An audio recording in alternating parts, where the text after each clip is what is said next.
নিশতি রাইতের মেহমান এক পুরাতন বাইতের অভিশাপ।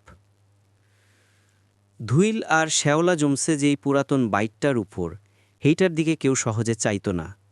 গ্রামের হুইল্লান কিনারায় তালগাছের সারি ডেরাইয়া এক ঠান্ডা পুকুর পাড়ে বাইটটার জাগা। মানুষে কইত ইরা সাপ দিয়া ভরা। কত্ত বছর থেকে যে তালা ঝুলে সদর ডের যায় কেউ জানে না। খালি রাই তৈলে যখন আইসকাকালকা অমাবস্যা থাহে তখন নাকি বাইতের ভিতর থেকে কাইঞ্জার আওয়াজ আইত, আর ঝাঁপির ফাঁক দিয়া দেখা যাইত এক আউক্কা লালচে আলো।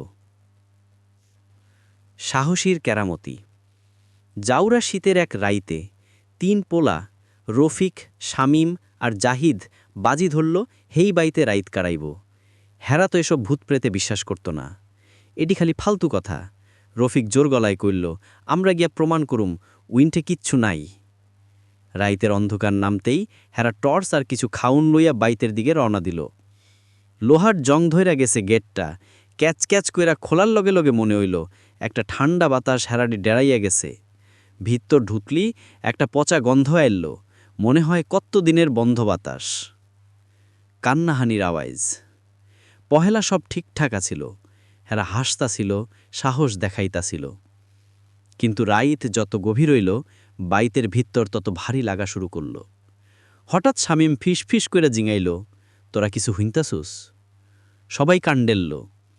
এক বিটকেল আওয়াজ, ফিসফিসানি, মনে হয় কুন্টে দূর থেকে কেউ কইতে আছে। আওয়াজটা আইতাছিল দোতলা থেকে। ৩ পোলারই ভুক ধরফর কইরা উঠল। বাতাস, জাহিদ নিচেরে বুঝাইতে চাইল, পুরানো দায়িত্ব, বাতাসে আওয়াজ হইতাছে। কিন্তু আওয়াজটা বাতাসের মতো আসিল না। সেইটা আস্তে আস্তে পরিষ্কার হইল, মনে হয় এক ছোট্ট মায়ার কাইঞ্জার সুর।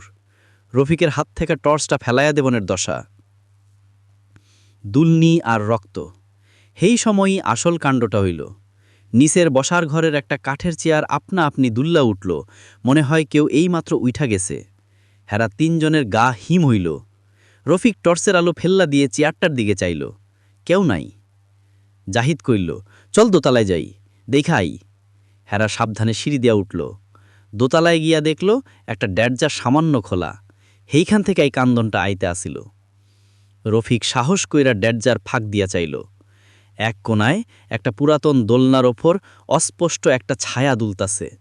ছায়াটা দেখা মনে হইল যেন এক পোলাপান দোলনায় বইয়া কান্তাছে, কিন্তু ওর মুখও নাই, চোখও নাই, খালি একটা আপসা আকৃতি।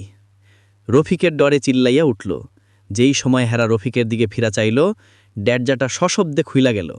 দোলনাটা খালি দুলতাছিল, কিন্তু হেরা টের পাইল যেন কেউ এইমাত্র ঘর থেকে বাইরইয়া হেরাডি ডেরাইয়া গেছে। ড্যাডজা বন্ধের আতঙ্ক। আর হেই সময়ই হেরা যেই ড্যাডজা দিয়া ঝুঁকছিল সেইটা জোরে বাইন্ধা গেল। শামীম টর্চটা ধইরা চাইল, দোলনাটা থাইম্মা গেছে।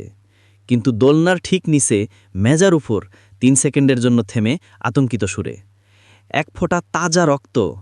ডরে হেরা আর এক মুহূর্তও হুনে থাকার সাহস পাইল না। চিল্লাইতে চিল্লাইতে সিঁড়ি দিয়ে নামতে শুরু করল।